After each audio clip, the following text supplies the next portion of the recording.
Welcome to HortTube. My name is Jim Putnam. This is the giveaway video for the HortTube with Jim Putnam video channel reaching 3,000 subscribers.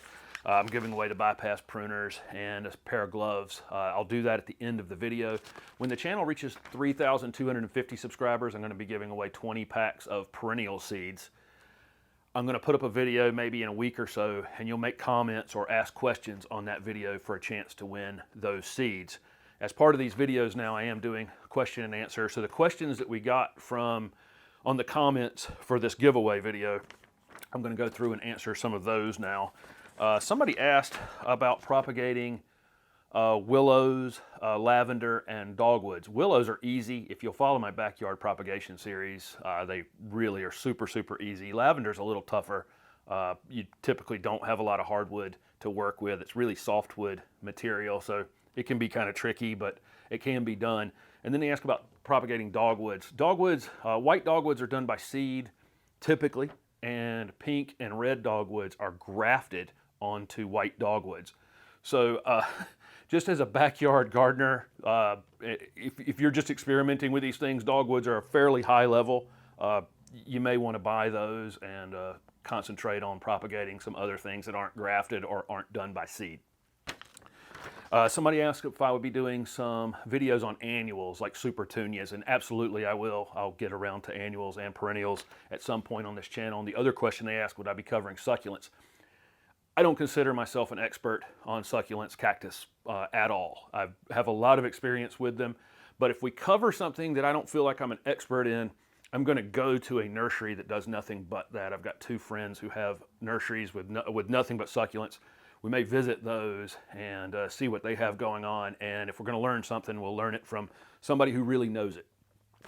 Somebody asked about air layering crabapple in Ohio, whether or not it was too late. Air layering is basically rooting a tree or a shrub on another shrub, which is very possible to do. You basically take a piece of it and make a cut in the other plant and attach it to it, and you can wrap it up for a while and it'll actually root onto the tree.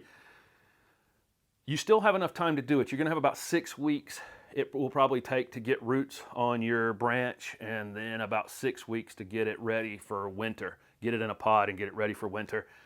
You're going to have to protect it this first winter. It'll probably have to come in and out of a garage on your coldest nights up in Ohio. The next question was how long to wait before transplanting something you've rooted. Somebody's rooted some roses. The answer would apply to anything. Really, I actually don't plant my rooted cuttings until the following spring. I do mine in June and July, and I'll keep them in a greenhouse over the winter. Non-heated greenhouse, just keeping them slightly warmer than it is outside. You could do it in the first season with some things, and roses would probably qualify for that. They're root out quick enough and they're vigorous enough. You could probably plant them in the first season. You just want to barely step them up though. When we're potting rooted cuttings, we're just barely stepping everything up. We'll go from a 2-inch cell to a 4-inch pot to a 1-gallon pot to a 3-gallon pot. Just don't jump it up a lot at one time or you'll end up drowning them. The next question was watering a fig in South Florida. If you're in an area that gets normal rainfall, figs are Mediterranean plants, and you'd probably be more likely to kill them with water than without. And so I think in South Florida, you're getting quite a bit of rainfall, even though it is a sandbar. You're just going to have to let it become dry before you water it. Also, these plants are very good at taking water out of the air. And certainly South Florida is a place that has a lot of water in the air if any of you have visited there. Let's see. Somebody wanted to know about foliar fertilizer on trees and shrubs, or flowering trees and shrubs. I like to use slow release granular fertilizers just right at the base of the plant, spread out in the drip zone of the plant. Something that'll last 3 to 4 months. I don't like spraying foliar fertilizer on trees and shrubs. It's certainly fantastic for annuals and in your perennial border. It just seems like, if you're using a foliar fertilizer, you have to do it every 2 weeks. And it just seems like it seems almost unnecessary. I would probably just do something that's slow release and get it over with for the whole season at one time.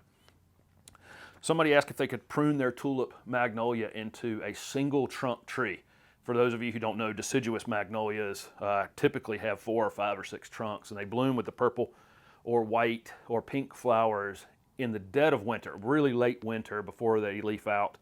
They're typically multi-trunk trees. You could make a standard out of them or a single trunk tree. You'll see that with crepe myrtles and lots of multi-trunk trees. it's going to be an ongoing fight forever. You're going to constantly get suckers from the base of it. So the answer is yes, but it's going to be ongoing work. So I probably would not want to do that. Somebody asked about using these double play spireas. It's a new line of spireas that bloom multiple times during the summer. I have no experience with those yet. There have been a lot of patented plants over the years that have come out that have not performed as well as advertised, so I'm typically kind of conservative with that. I've shot a lot of videos on this channel of patented plants, but they're patented plants that have been on the market for several years. These I'm just not familiar with. If I was going to experiment with something like that, if you needed 8 of them to do the job you're trying to do, I'd go buy 1 and live with it for a season, see how it's going to perform in your yard, and then buy more after that. Because typically these patented plants and these, you know, in these really nice pots and the really nice tags and everything on them can cost you as much as double as its non-patented equivalent, like gold mound spirea. So anyway, guys, thanks for the questions, and keep them coming, and we'll continue to do these giveaways and the question and answer videos. And here's the winner of the bypass pruners and the gloves. So here's the random comment picker. I'm going to enter that video, load the comments, and then randomly pick a winner. And the winner is Northern Pike 56. If you'll send me a message on the About page of the YouTube channel or on the HortTube Facebook page, I'll get these out to you. Thanks for watching.